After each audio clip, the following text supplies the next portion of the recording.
I remember sitting in the waiting room being like, come on, man, you've taken 2 kids from me. Like, don't take her too.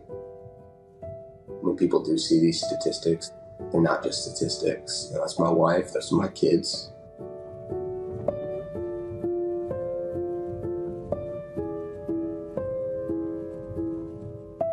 My name is Clayton Anderson. I am the husband to Krystal Anderson, who lost her life after we lost 2 stillborns, my son James and my daughter Charlotte.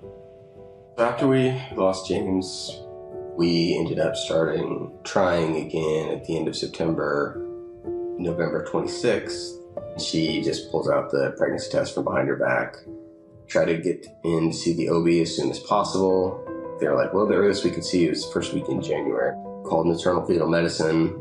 They said, earliest we'll see you is week 14. Don't like that, but I guess we'll take whatever's first available. Saw the OB. The OB said, everything looks good, you look healthy. Keep you on the same standard, like once every 4 weeks plan, which, you know, Krystal's 40, black, had previous stillborn, like, doesn't feel like we should be having that pregnancy out of the box treatment at this point. We went in for week 16. Said, Mom, your cervix length is shortening. You're likely to have a preterm birth, and at this rate, pre-viable. So, you know, your best bet is what's called a cerclage, which is a stitch in the cervix to help basically keep the amniotic membrane in place through the duration of the pregnancy until it's time. Procedure went well. They canceled our week 18 appointment, which, you know, to this day still seemed odd to us at the time. Week 20 for the anatomy scan. Baby girl was just perfect. Unfortunately, the amniotic membrane has come through this cerclage. The cerclage has failed effectively. It was too late to perform a rescue cerclage, which would have been a second stitch. You know, if they check at week 18 and see that, hey, the cerclage doesn't look like it's working, maybe now we can, still early enough, we can put a rescue cerclage in. Maybe it wouldn't have made a difference at all. Maybe it would have. At this point, our best bet is to send you home and try to get to week 22. They basically sent us on our way with a 14-day countdown and a prayer. Saturday, March 16th. She was like, I just don't feel well. Like, my back hurts a lot. Go to the emergency room. The nurse comes in. She's having a little bit hard time finding Charlotte's heartbeat. Radiology comes in here, and she didn't have a heartbeat. So we lost our daughter, Charlotte. And so we were devastated.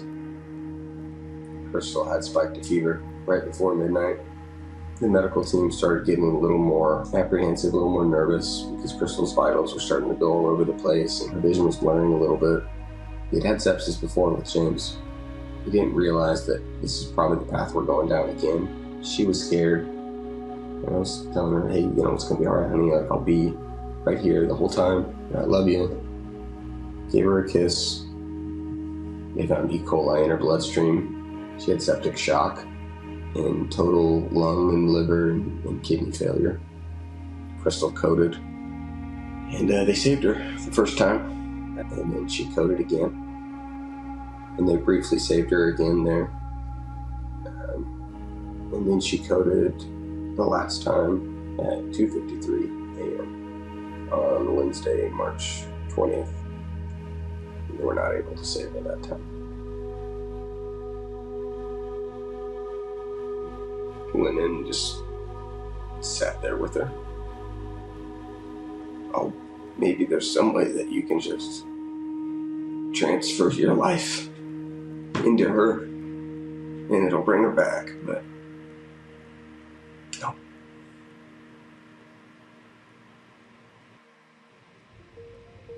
I think about it every night. That's why weren't we a little more vocal about, no, we want to be seen every 2 weeks, and if you can't do it, we'll find somebody else. But I think there's also the aspect that Krystal didn't want to ever be, you know, the angry black woman. We weren't as vocal as I wish we would have been. You really do have to have somebody there that speaks the medical language, whether it's a midwife or a doula, or even a family member. When Krystal and I first started dating, and particularly when we started talking about growing a family, I wouldn't say I was blind to the disparities that exist in this country and in the world. She definitely added to my education. A black college-educated woman is 5 times more likely than a white college-educated woman to suffer from maternal mortality. Everything else the same. Why are these numbers so bad for black women and women of color? The way that the system is, it's not really going to change anytime soon, unless we have more people, better technology.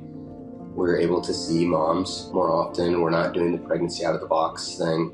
It may work for a 23-year-old healthy white woman, but a 40-year-old black woman with a history of infant loss should not be getting the same pregnancy recommendations. All pregnancy is high risk, and some is more high risk than others, and it needs to be treated that way.